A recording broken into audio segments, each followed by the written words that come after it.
Eso es lo que voy a hacer ahorita. Voy a practicar ya que show.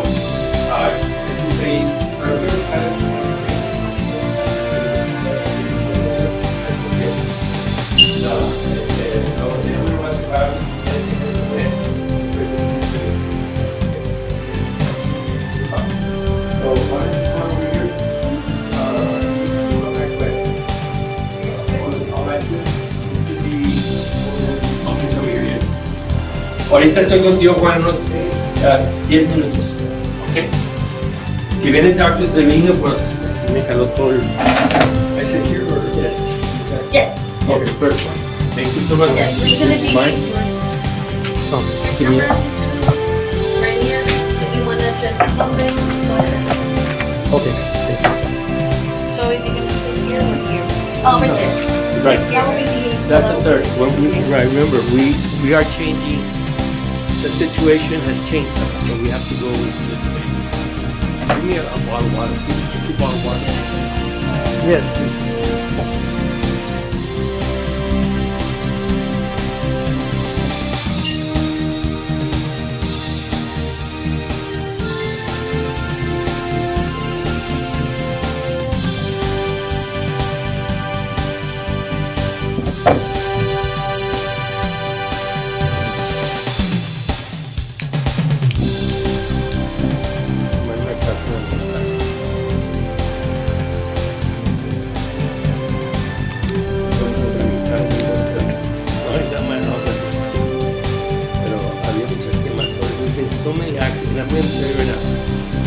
Second segment, we don't know how it's going to go, but I'm going to ask you now as a police officer, stuff that you should feel comfortable about. Take what the pandemic is coming on, basically still here, but I've noticed a lot more accidents.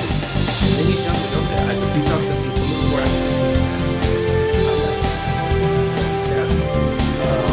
And I'll throw you questions about what you want to do. But it's more of a okay. She's gonna tell me when we start in a minute, and then she's gonna tell me I have a minute left. And I'm gonna ask you straight out. Do you want to do another segment, or it's up to you? This is me right now. Do you want to do another segment? No, so they're like 10 minutes. 10 minutes at least. Okay. Yeah, we can do it. Okay. Yeah. And when you're speaking, it seems like a lot, but well, this is only a few 10 questions, yeah. pero va a haber y en uno te puedes ocupar 10 minutos. Yeah, that's what I'm saying. It's like it'll go by quick. It'll go very quick. Tell me a little bit about you. You can take 10 minutes to talk about that. Así se puede hacer. That's what you want. So, this town is not from yesterday twice. Puesto. Dude, you have a chance of winning, but you just you're running against machine. I don't have to tell you that. You already know that. Not machine in terms of voters, in terms of money. Right. That's all it is. But I've been around the block 32 years. I've seen, for example, I saw Joe Lopez run against David Flores, and we have judges and that. And out of the blue came. I sat down with him.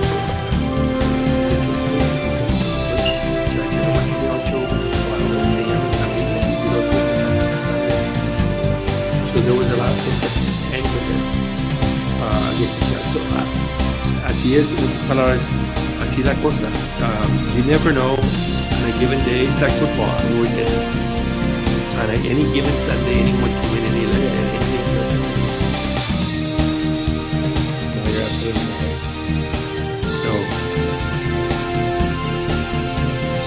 Trying to get the going.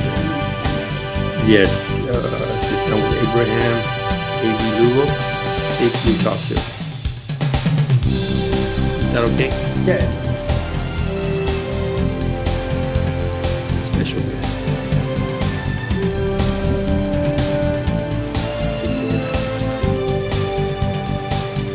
This is quite good.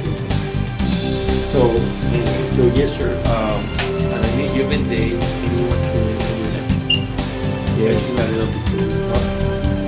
I like to think that I was a good very good, and I was a good. I know exactly how to run offense. I ran 11 times and won all of them.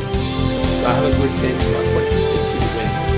If you did Sunday, you were in a corner somewhere, next to the Royal Oak or somewhere like that. I got it and I ran it and won it. Grabbed it and put it on it. People out of the blue, if you do things like that out of the blue, you know, you go to the corner with a sign, you know, I certainly will follow if I hear about it. People like that. No, definitely.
Welcome back to another episode, live episode of 24/7 Laredo Facebook page here. I'm Jesus Garza, your host. Good morning. It's Friday morning, September 30th. It's a great weekend, it looks to be. As you know, 24/7 Laredo is in fact an original free and independent news site that really talks about issues affecting Laredo. And we do gather some other stories from other sites and put together a page that actually reflects our community and talks about issues affecting our community. And so, if you want to keep keeping up with our shows, please press the like button or press the subscribe button on YouTube so you can make sure that you don't miss any of our episodes. Today, and by the way, we also do the show in Spanish. So, occasionally, like today, we will be doing one of our segments in Spanish, and hopefully, you'll be able to listen in as well. But today, we're very lucky to have one of our candidates here, Mr. Abraham. Lugo, Abey Lugo, who's actually running for City Council District Number 3. Welcome to the show. Thank you. Thank you for having me. Well, thank you for making. Last time I saw you, of course, I see you in a uniform out there. You're always working the streets. You're a peace officer. Yes, that's correct. I'm a state police officer. I work for DPS. Good, good. Before we start talking about what the plans are for you in terms of City Council, can you tell us a little bit about yourself, so people, our neighbors here, will know? Yes, so I'm born and raised here in Laredo. I graduated in 2003 from United South High School from the magnet program. Very good school. When I graduated high school, I joined the Marine Corps. I served 4 years in the Marines. I did a tour in Iraq, 2005. I was very fortunate to come back home. When I came back home in 2007, I applied for DPS. I was accepted into the DPS Academy. I've been working with DPS ever since then. And upon my return, I've just been active with the community, starting scholarship programs and just trying to give back as much as I can. Yes. Well, actually, you lived in the same district for the last 15 years because you've run before for this position. Correct. Now it's changed now with the redistricting. So it's a complete new makeup now. And I'm very excited for it. I know that it's going to bring some new obstacles and challenges, but that's what the beauty of it is. I'm ready for it. Can you tell the public where exactly is your district? Yes. So if we start from the west side, it'll be the northern part of where kind of like where Clark is, but Gustavo's. And then if you go all the way down to Market, and if you go all the way east until you hit the loop, then all that would be District 3, yes, which is it'll cover the Heights area. And then if you go a little bit north on the loop, if you go north to Ponderosa Hills, it'll be the south part of Ponderosa Hills. That'll be part of District 3. And then if you branch south on the loop and you go into 359, it picked up all of 359. So all of the colonias on 359, they are now part of District 3. And it'll swing a little bit south, and it picked up from where Ejido is to Zapata Highway and to Pine South, which is a portion of Santo Niño. My goodness, you're taking a part of South Laredo. They divided that in half. Yes, yes. South Laredo it has its own cultural area, and I'm surprised that they did that. Yeah. But it's a bigger chunk for you. It is, respectively, all the districts grew, right, and things change, and it's very dynamic. Right. Well, but by doing that, do you still see that the issues that affect the Heights, which is really the area that you cover originally, and that's where you live, is this still the same issues for the people down Zapata Highway and the people down in South Laredo? Well, it's created for me new issues because these are different areas. Previously, I was more focused, or the district was focused onto what was Santa Rita, Santa Fe, and those are no longer part of District 3. So now, taking on this new form, it has identified new issues for myself. Right. But I'm very ready to take those on. I've been block walking, meeting with the people, and I hear them, and I'm here to ready to work for them and get those issues. Well, one of the issues, obviously, I live in the Heights, and so I understand the issue of water, lights, the infrastructure issues. they're the old neighborhoods for our Right. community. Obviously, you have the same problems in Santo Nino. You're gonna have the same problem on Highway 59, Highway 359. 359.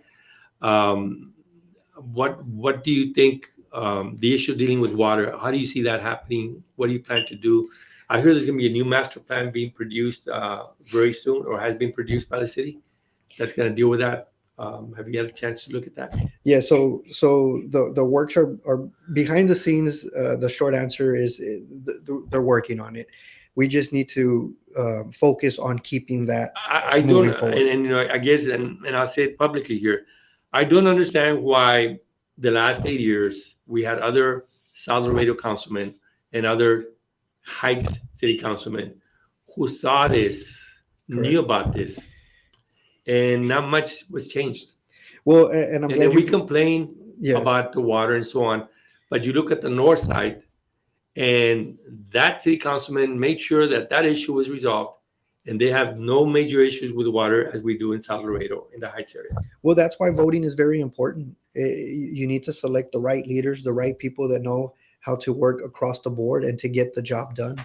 I think that's the missing link, the missing step in the bridge that exists between our council or city government and the people.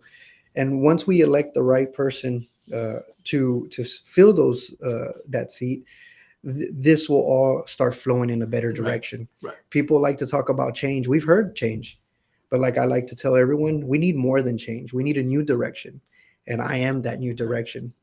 Well, you know what? You're right, because what I've seen is that most people are willing to come before the public and say, I am so and so, but they don't have a direction. And many candidates still don't tell us what they're running for, especially for mayor. You got 9 people running for mayor, I believe, or 10 people running for mayor, and you have some issues dealing with directions to where they're going to take our city. And certainly, you're suggesting to us that that's going to change. Correct. And that will change on my part. That's going to change.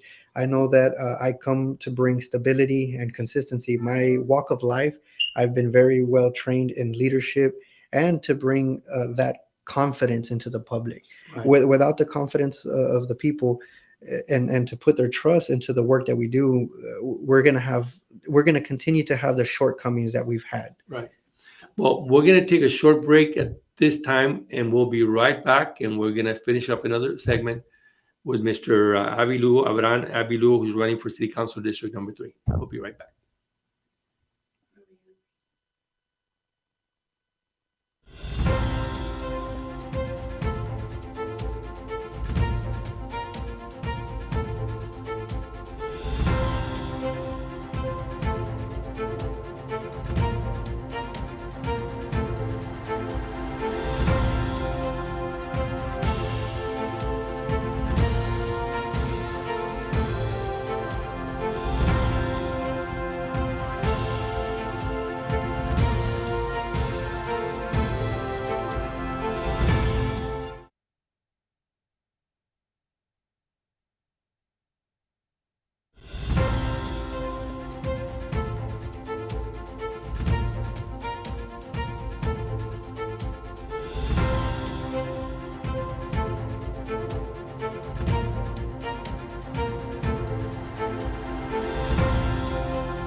We have Mr. Peace Officer Abey Lugo, who's running for City Council District 3. There's a lot more to talk to you about, more specifically now about the city.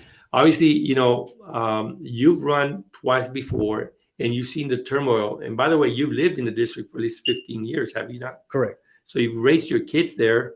And so you know how the district works, or at least City Council works. Correct. Yes, I've been witnessing. I guess you could say from the sidelines. Yes, and but of course, but you've seen how many city managers we've had, and how many city attorneys have gone through.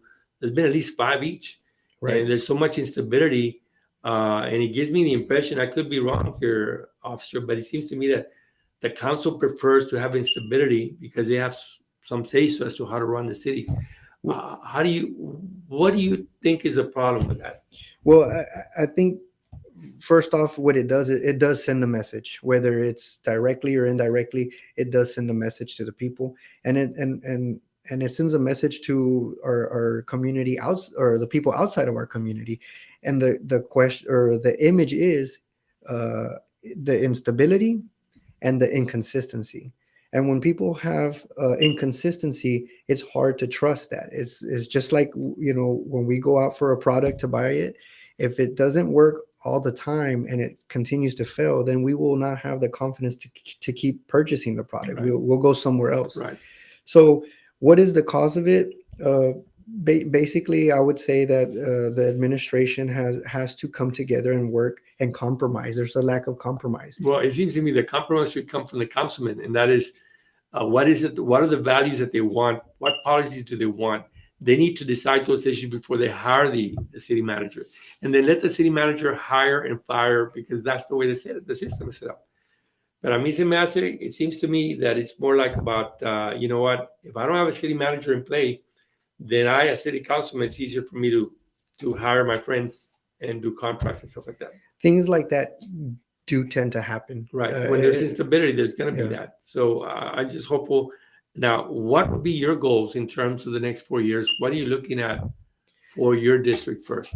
Well, for the district, it's very unique. As we stated earlier, it has adjusted to a new image.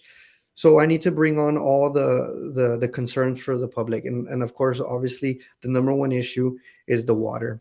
359 was left for days without water, no water whatsoever, not just low pressure, no water. And so they felt that effect in the Heights area.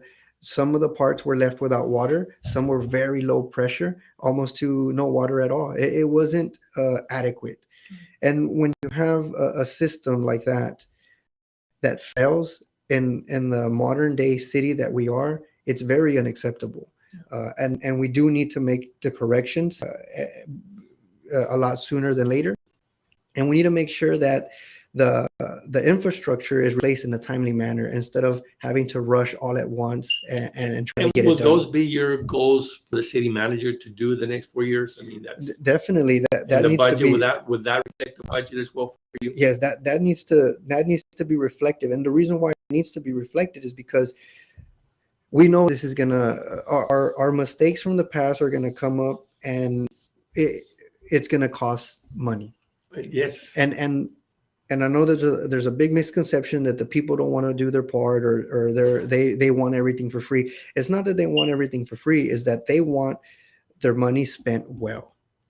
I mean, well, we're paying for fees, for all kinds of fees for the city. You'd imagine then the city has a very healthy fund balance. Yes. And so they can certainly afford to give extra bottles of water for the disabled, especially in the Heights area and in South Laredo, where there seems to be a higher level of people who are unable to get around and will have the income necessary to buy the bottled waters and stuff like that. Correct. And so that's where we all need to come together and get away from the whole micromanaging. Right. It doesn't work. Well, it doesn't work. That's why we need to hire you all need to give the city manager his space to do his or her job.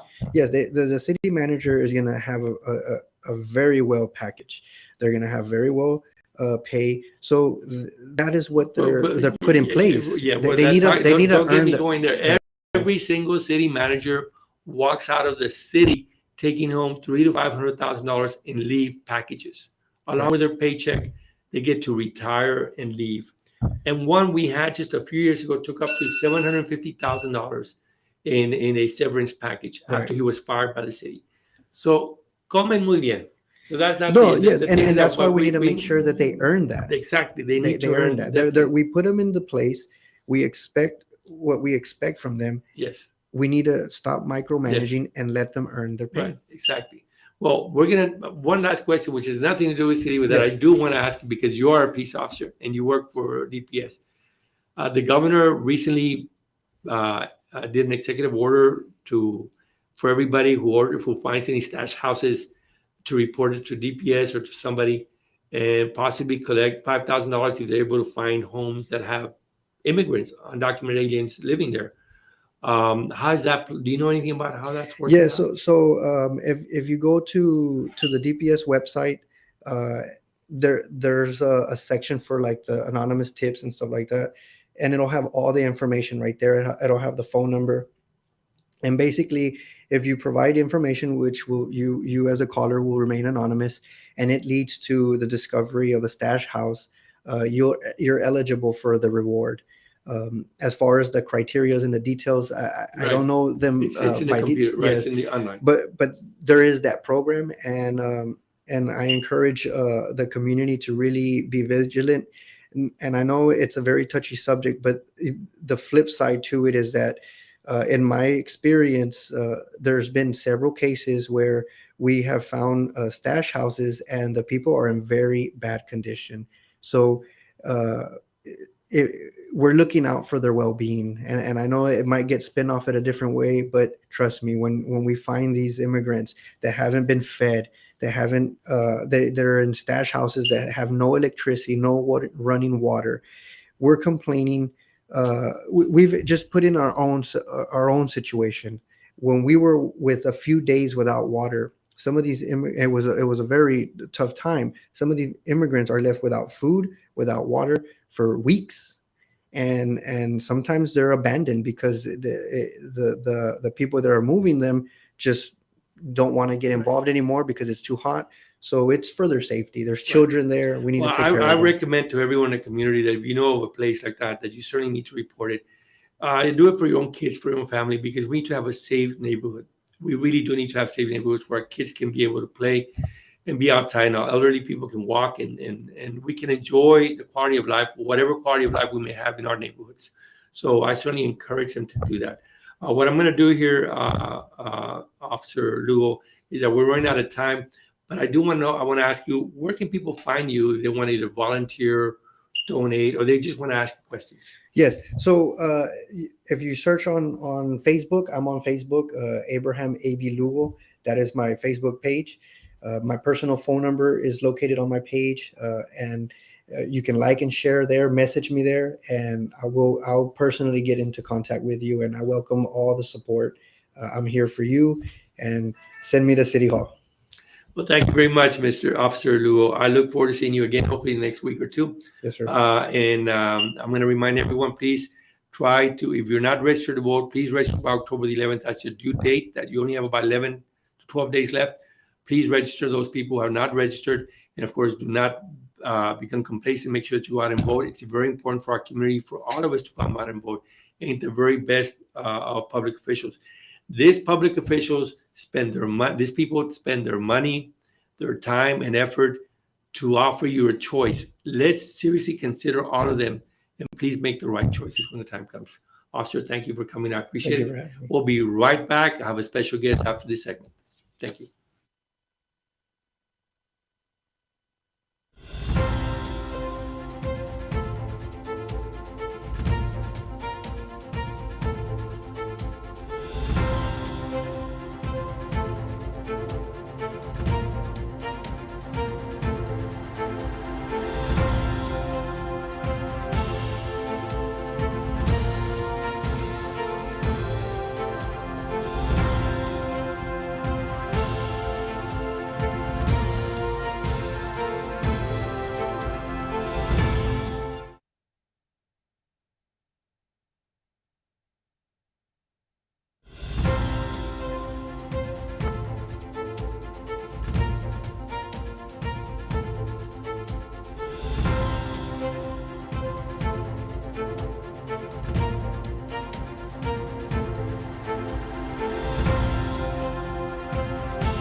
Welcome back. We have a very special a guest, a good friend of mine, and a fellow a reporter, actually, who does reporting. He has his own website, jrnoticias.net, and of course, he does a podcast with Los Reporteros Opinan on YouTube. It's I highly recommend that you all watch because they pretty much gives you tells you what's going on in the city of Laredo as well. So I really recommend you those particular outlets.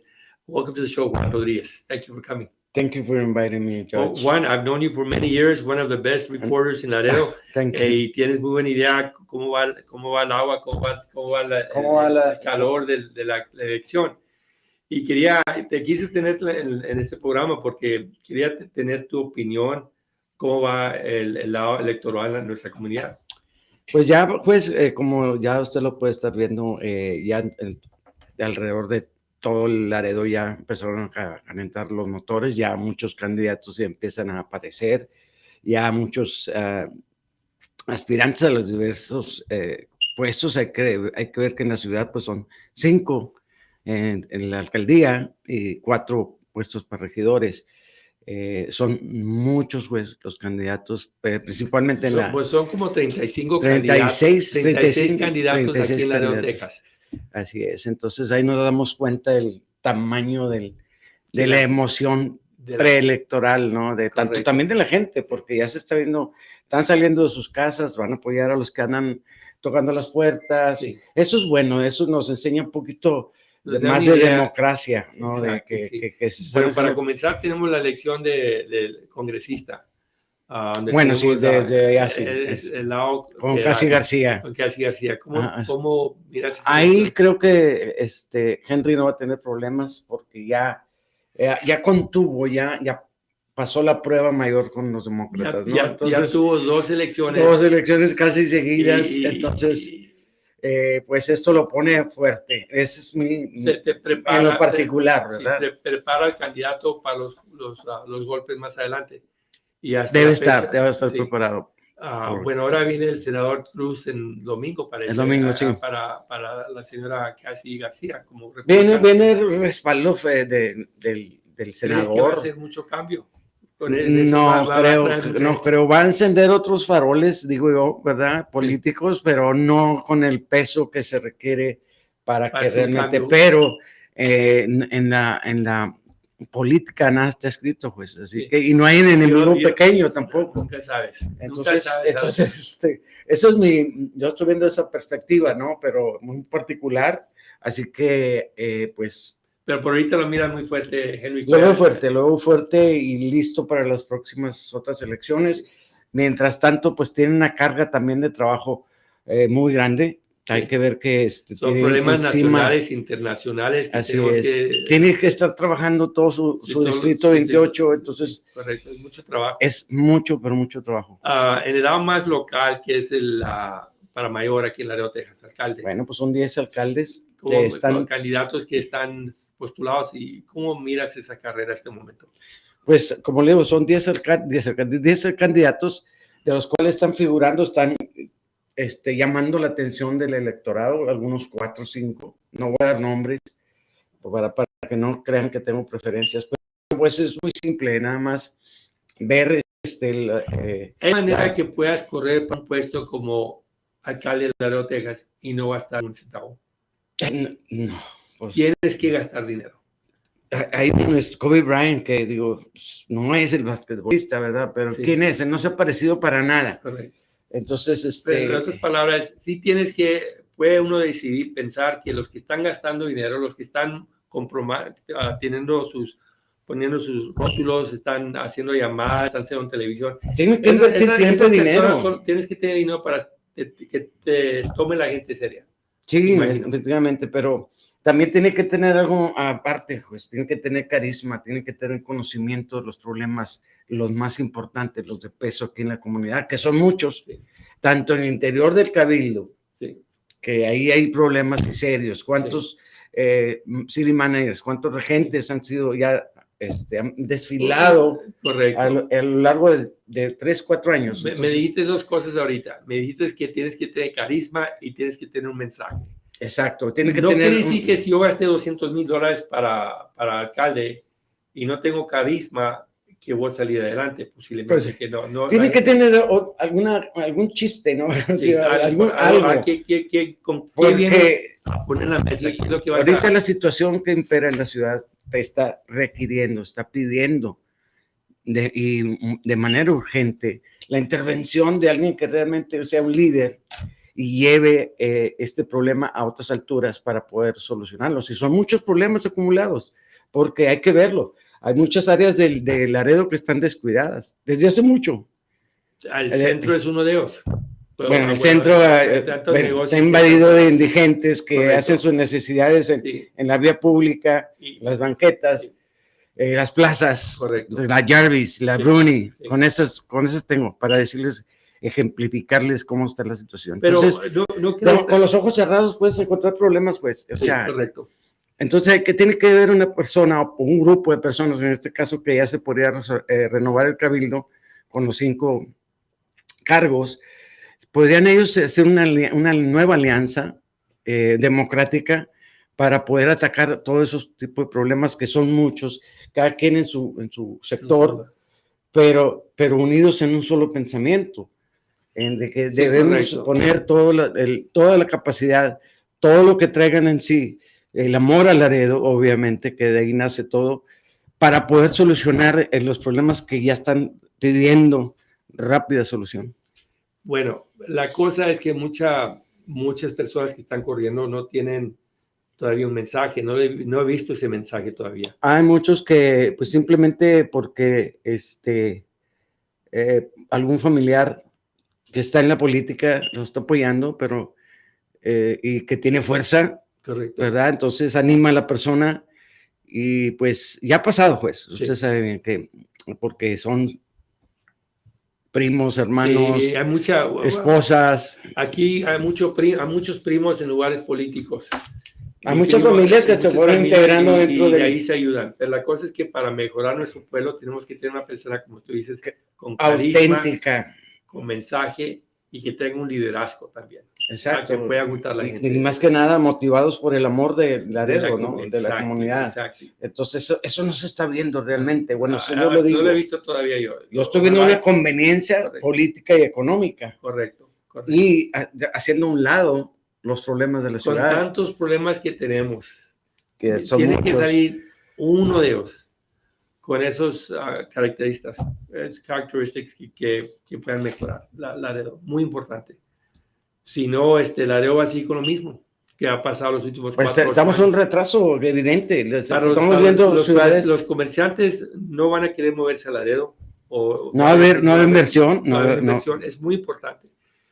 Con tanto dinero que entra para mejorar las calles y los highways aquí que va a entrar con el Estado de Texas, ahora tenemos la oportunidad de crecer mucho más grande. ¿Por qué no creció Laredo? Ese es el problema. Porque a causa no tenemos del liderazgo, el mensaje. Ciudades como McAllen, Edinburgh, Farr, Brownsville. Sí, correcto. Tienen un aceleramiento productivo impresionante. Laredo tiene mucho más que ellos, pero puede ser más. Puede crecer más, pero bueno, tenemos que tener liderazgo. Ellos crecen todos los días. Sí. Y no miran para atrás. Sí. Están puestos en yo tuve una plática con un político, no sé quién, porque pues ustedes van a saber, lo van a figurar. Le pregunté, ¿por qué en McAllen tienen diferentes comerciantes políticos y cuando tienen un proyecto que necesitan, todos lo apoyan? Y aquí en Laredo parece que si hay un proyecto, todos no apoyan los proyectos, todos se separan y dependiendo de qué familia eres, las conveniencias. Las conveniencias vienen primero. ¿Por qué es eso? Digo, pues ese es el problema. Es la cultura, aquí atrasada, no puedo decir que es cultura, no quiero decir que es cultura porque tenemos la misma cultura. Cultura política. Cultura política puede ser que aquí en Laredo es retrógrada, está retrasada. No queremos ayudarnos a nosotros mismos. Aquí cada quien para su santo. Y en McAllen y otros lugares, ellos hacen todo lo posible para que ellos agarren ese proyecto, que lo miren la importancia, los banqueros, como los políticos, como la gente del barrio, miran lo mismo. Y cómo quisiera tener un liderazgo así, como alcalde, para que pueda... Sí se puede, pues, pero la cosa es que primero hay que tener la convicción. Sí.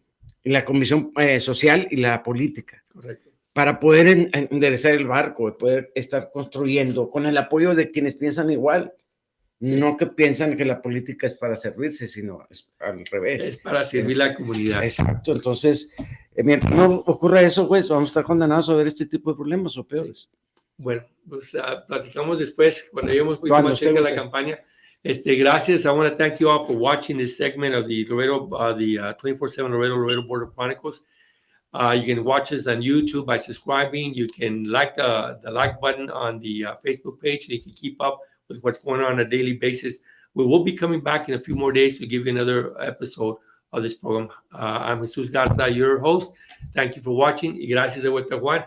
Pueden verlo en grnoticias.net o lo pueden ver en el programa de los reporteros opinan en YouTube as well. Thank you, Juan. Gracias, Juan. And thank you for watching. We'll see you next week. Have a great weekend.